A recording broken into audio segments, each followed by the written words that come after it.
Hello and welcome to a brand new video. This is just a short video today to show you some of the activities I'm doing in my greenhouse nowadays. It's been a couple of days since I planted my first tomato plant here, and things have been growing very well since then. By the way, if you are new to this channel, my name is Børre. I'm a biologist. I spend half the year in Spain in my motorhome and half the year in my ordinary home here in Western Norway. On this channel I will take you with me on shorter or longer small journeys and hikes to show you interesting things to see in nature. There has been some activity here since my last video, and you can see also here that I've been planting a couple of tomato plants here, and there are also a couple of cucumbers, 3 cucumber plants here, and also I planted some flowers also. They are called lobelia, these flowers, and they are very beautiful. As you can see, there are tomato plants all around the greenhouse here now. So I have in total 6 tomato plants, and I have 3 cucumber plants here. I prefer to plant my tomato plants and also the cucumbers here in buckets or big pots, so that they are very easy to access and they're easy to move around. And it's also very clean and a very nice way of growing the plants. But it really requires that you spend a lot of time giving them enough water and also enough nutrients so that they will survive in such an environment. The tomato plants have really been growing since last time. As you can see, they have already formed the first early tomatoes here. And this is quite early in the summer, and obviously there will be tomatoes already in a couple of weeks' time ready to be eaten. And as you see, it's been growing all across the metal framework here, and you can see they are still forming new flowers, and they are on the way to be very tall. So today we have to put some strings up to support these tomato plants. And that will be one of the things that we'll be doing today.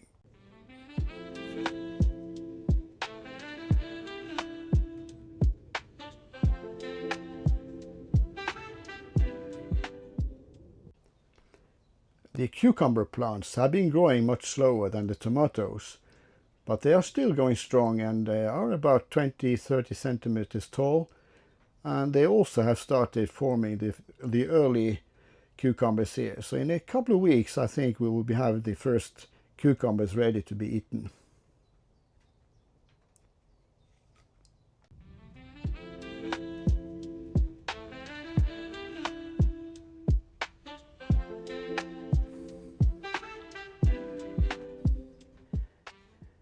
I also enjoy having some flowers in my greenhouse. This is mainly because they attract insects, and they might also be useful to pollinate the other plants in the greenhouse. But later on I will move these flowers, these are lobelias, and I will move them out on my porch.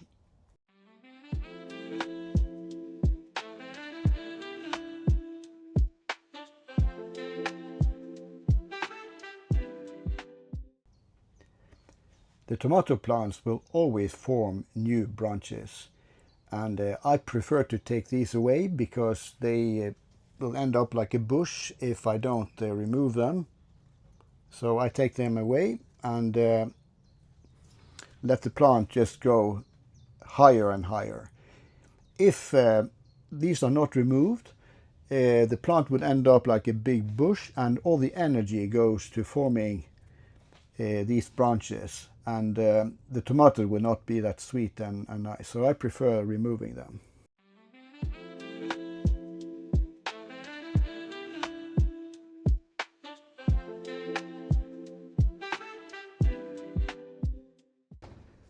This year I've only planted 2 different kinds of tomatoes, and these are cherry tomatoes. They are small, look like berries, and they are very sweet and delicious. And the yellow one is called Golden Pearl, and the other one, the red one, is called Red Sassari. The flowers of the tomato plants are normally pollinated by insects in order to form new tomatoes. However, if in a greenhouse the insect population might not be so high, if the door is not open, there might be few insects inside of the greenhouse. And then I normally just assist them a little bit by shaking the plants now and then to help with the pollination of the flowers. Both the tomato plants and the cucumbers require a lot of fertilizer. You need to put the nutrients into the soil, especially when they are in a bucket or a big pot like I'm using. So plenty of nutrition is needed. And I normally use this chicken poo or chicken excrements, which are very popular among the tomato plants. So they just love this stuff. So I put a little bit of that around the plant so that they have enough. And also I add a little bit of artificially produced fertilizer, which contains phosphate and nitrate, which are very important for the plants. So I give them a little bit of that also, in addition to the chicken poo.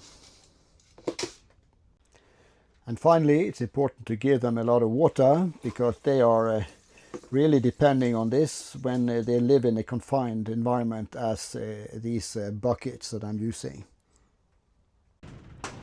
When the tomato plants get this dark green color, this means that they are getting enough nutrients, and what I'm seeing here are happy plants.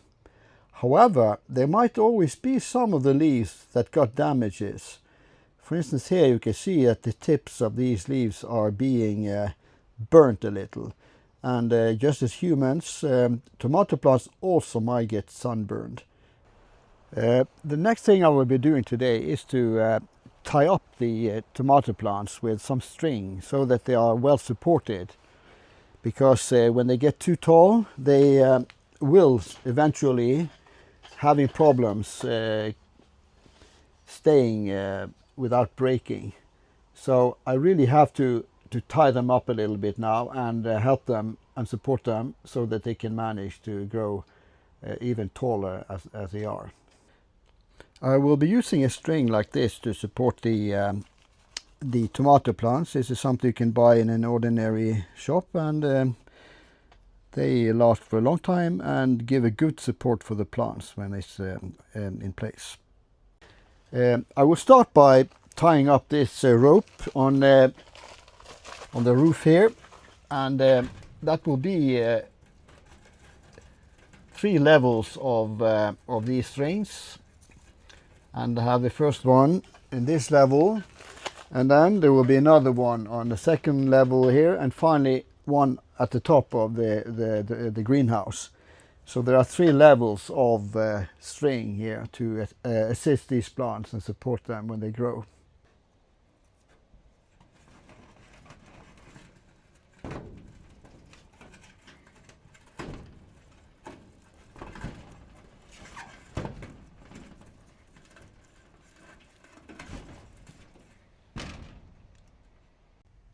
As you can see, I have attached the string to the handle of the bucket, and I will now continue with the string all the way up through here and attach it to one of those strings that I have put here close to the ceiling of the greenhouse, and then I will continue all the way up to the top, so that the plants can just grow and follow the string and being supported all the way to the top.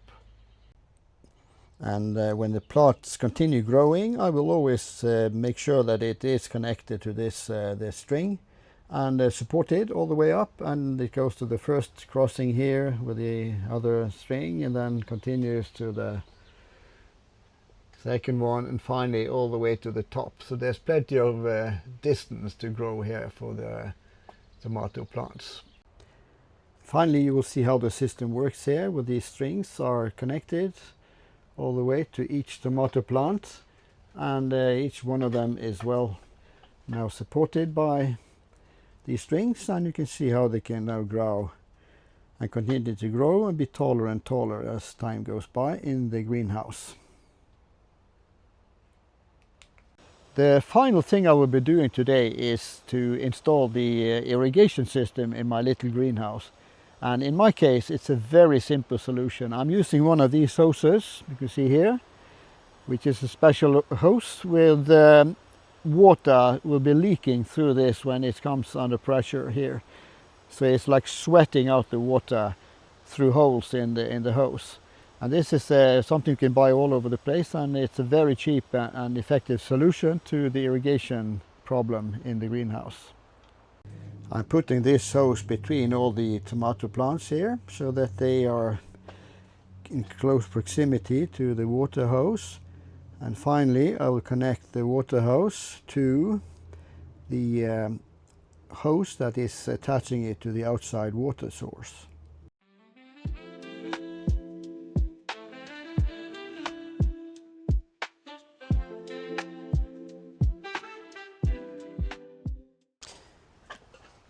I like to tie up the water hose here with some tape here, just to keep it steady and so that it doesn't move and damages, you know, the tomato plants.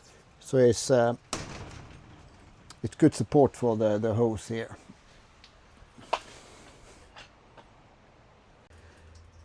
And as you can see here, when the water pressure is on, this hose will sweat out, you know, a lot of droplets that will fall off the hose and into the bucket where the tomato plants is placed. And normally this system will do this twice a day, once in the morning and once at night. And the duration of each irrigation is around 5 minutes. I'm using a very simple irrigation system, which is a cheap device that you can buy for 45 euros in the shop, and it contains 2 small batteries, you can see here, and that's everything you need to run this thing through the season.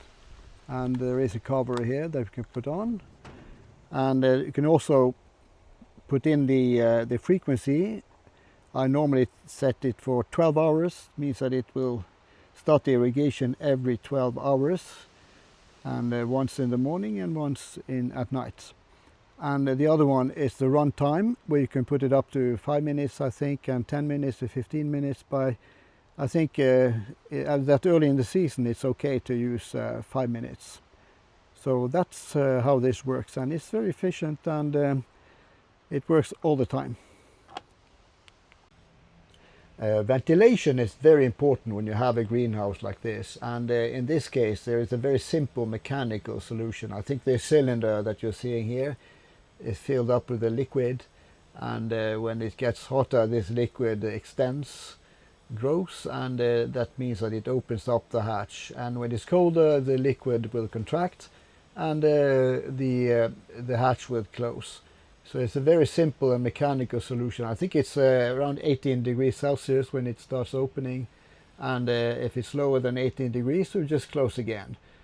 Well, this concludes the little video updating you on how the tomato plants and cucumbers are doing in my greenhouse. They seem to be very happy and growing fast, and I guess in a couple of weeks' time we will be able to taste some of the tomatoes and the cucumbers when they are mature. I really hope that you enjoy this content, so please give me a thumbs up if you like it, and also subscribe to the channel if you want to see more of this content. I also love to hear from you guys, so comments are very much appreciated. Well, in the meantime, I wish you a beautiful day, and I hope that you will stay active in nature, and don't forget to stay curious.